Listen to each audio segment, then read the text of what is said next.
नमस्कार मैत्रिणींनो, आज मी तुमच्यासाठी घेऊन येत आहे हेल्दी नाश्ता।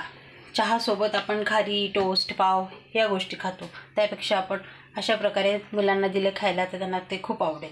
तर मी तुम्हाला सांगते, आता आपण करणार आहोत लच्छा पराठा ओवांसोबत।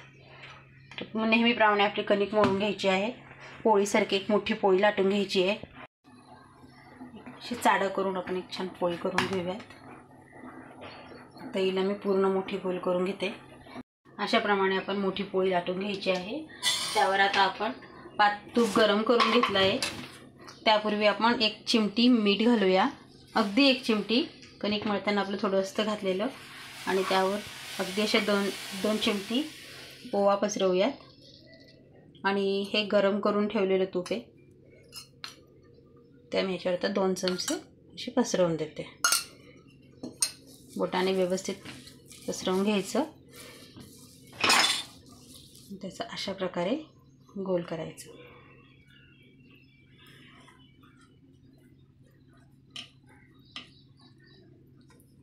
असा गोल झाल्यानंतर आपण त्याला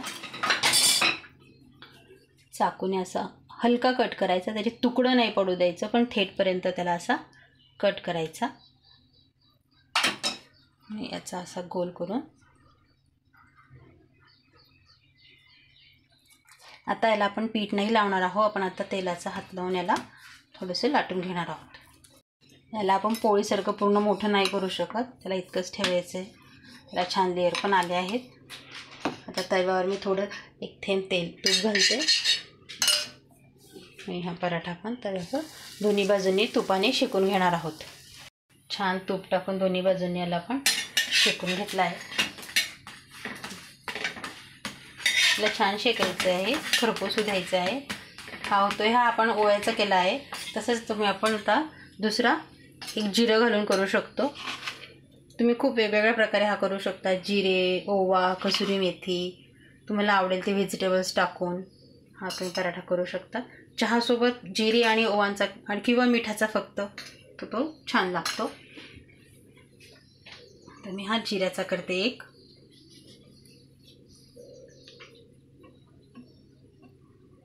याला तूप टाकून दोन्ही बाजूंनी खरपूस भाजावे मस्त।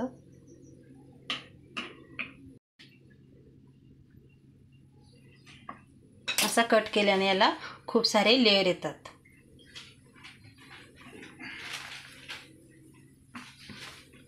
लाटून घेते।